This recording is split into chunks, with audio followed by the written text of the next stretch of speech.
Hi hello అండి, welcome back to our channel మా ఇంటి రుచులు.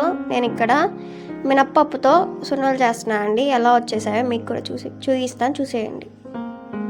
నేను ఇక్కడ కేజీ పొట్టు మినప్పప్పు తీసుకున్నాను అండి. ఇవి మీకు చూపించడానికి గిన్నెలో వేసి చూపిస్తున్నాను. ఒక గిన్నె వచ్చాయి కేజీ మినప్పప్పు. వీటిని కొంచెం కొంచెం వేయించుకుందాం ప్యాన్లో వేసుకొని.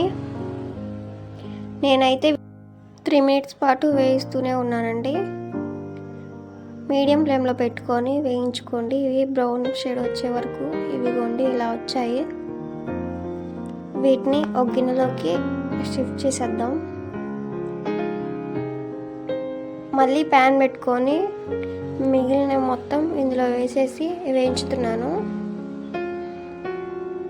ఇందులోనే నువ్వులు కానీ బియ్యం కానీ వేసుకోవచ్చు. నేనైతే 1 స్పూన్ నువ్వులు వేసి వేయించుతున్నాను. ఇలా వేయించుకోండి.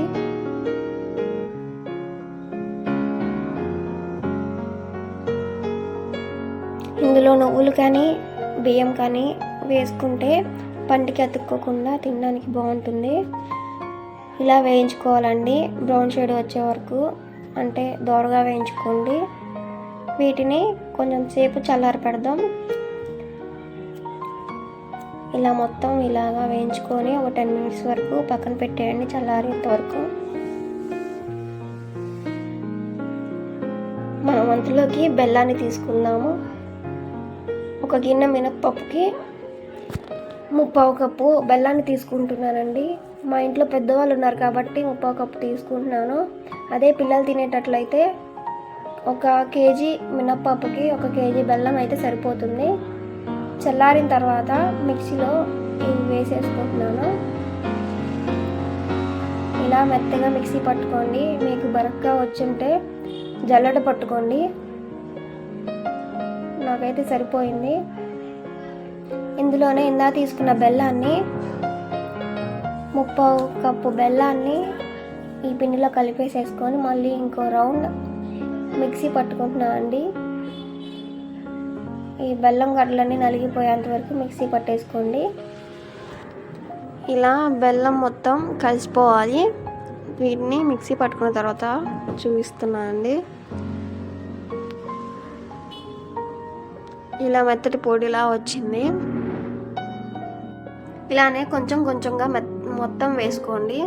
మొత్తం వచ్చాక 1 కేజీ మినప్పప్పుకి 1/4 కప్పు నెయ్యి అయితే పట్టిందండి నాకు. ఇలా మొత్తంగా ఒకసారి కలిపేసుకొని మళ్ళీ లడ్లు చుట్టేంత వరకు కొంచెం కొంచెంగా వేసుకొని లడ్లు చుట్టుకోవాలండి. ఇలా మొత్తం ఉండలు చుట్టుకుంటున్నాను.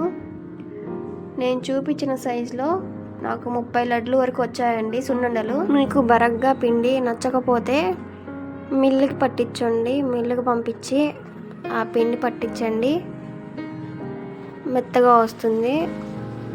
నాకైతే ఇలానే నచ్చుతుంది కాబట్టి నేను మిల్లుకి పంపించకుండా మిక్సీలో పట్టేసుకొని ఈ పిండిని ఇలా లడ్లు చుట్టుకుంటున్నాను. ఇంతే అండి సున్నుండలు తయారు చేసుకునే విధానం. సబ్స్క్రైబ్ టు అవర్ ఛానల్ మా ఇంటి రుచులు. Thanks for watching.